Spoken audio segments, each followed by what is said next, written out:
18वां अध्याय। गुणनिधि को मोक्ष की प्राप्ति। ब्रह्मा जी बोले, हे नारद, जब ये समाचार गुणनिधि को मिला तो उसे अपने भविष्य की चिंता हुई। वह कई दिनों तक भूखा प्यासा भटकता रहा। एक दिन भूख प्यास से व्याकुल वह एक शिव मंदिर के पास बैठ गया। एक शिव भक्त अपने परिवार सहित शिव पूजन के लिए विविध सामग्री लेकर वहां आया था।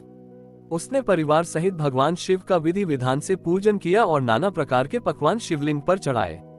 पूजन के बाद वे लोग वहां से चले गए तो गुणनिधि ने भूख से मजबूर होकर उस भोग को चोरी करने का विचार किया और मंदिर में चला गया। उस समय अंधेरा हो चुका था, इसलिए उसने अपने वस्त्र को जलाकर उजाला किया। यह मानो उसने भगवान शिव के सम्मुख दीप जलाकर दीपदान किया था। जैसे ही वह सब भोग उठाकर भागने लगा, उसके पैरों की धमक से लोगों को पता चल गया कि उसने मंदिर में चोरी की है। सभी उसे पकड़ने के लिए दौड़े और उसका पीछा करने लगे। नगर के लोगों ने उसे खूब मारा।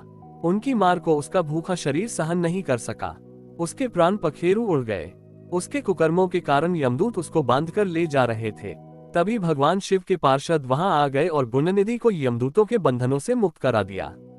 यमदूतों ने शिवगणों को नमस्कार किया और बताया कि यह बड़ा पापी और धर्म कर्म से हीन है। यह अपने पिता का भी शत्रु है।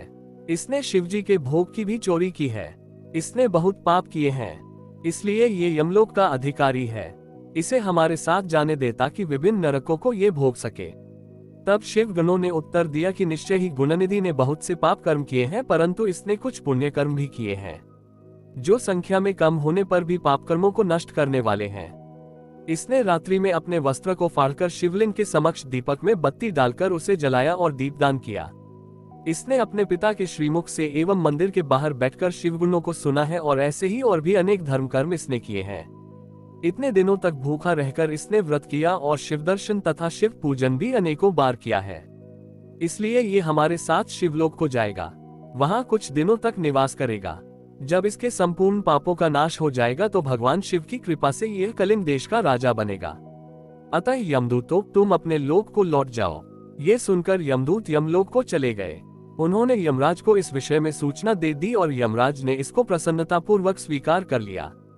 तत्पश्चात गुणनिधि नामक ब्राह्मण को लेकर शिवगण शिवलोक को चल दिए। कैलाश पर भगवान शिव और देवी उमा विराजमान थे। उसे उनके सामने लाया गया। गुणनिधि ने भगवान शिव उमा की चरण वंदना की और उनकी स्तुति की।